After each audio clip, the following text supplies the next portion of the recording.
His name is Christopher Rufo, a graduate of Georgetown University and former fellow of the Heritage Foundation. This is the person that many have never heard of, but is the individual and the architect of the movement to remove DEI. Rufo began his work attacking a legal theory called critical race theory. Critical race theory is a discipline within legal studies that examines how civic policies and practices affect people of African descent. For example, critical race theory explores how racialized thinking is embedded in the construction of laws such as redlining. This legal discipline was developed by the brilliant scholars Derek Bell and Kimberly Crenshaw. Critical race theory is only, let me say it again, only taught at the graduate level, specifically in law schools and other graduate courses.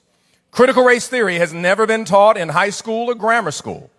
But it was Christopher Rufo's belief if the conservative and right-wing ecosystem can rebrand this complex legal theory and make uninformed suburban moms and working-class white men think their children were being indoctrinated into hating themselves for being white, a movement to remove books and curriculum could eventually be achieved.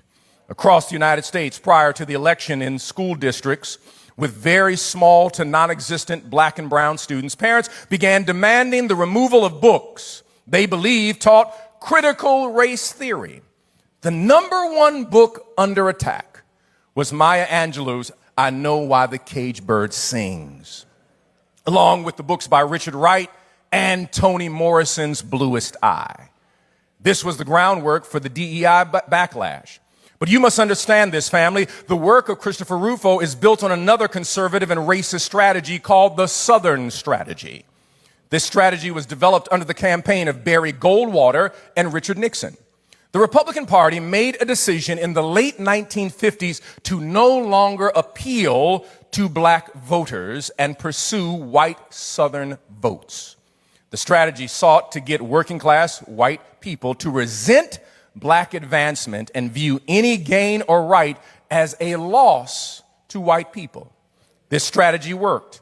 It elected Richard Nixon, Ronald Reagan, and both Bushes, and the person who's occupying the White House right now.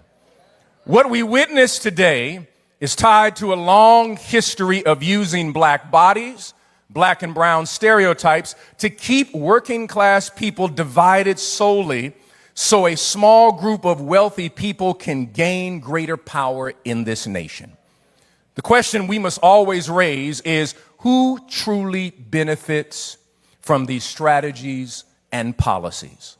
The strategy used to divide harms the majority of people who are black, brown, white, Asian, and indigenous.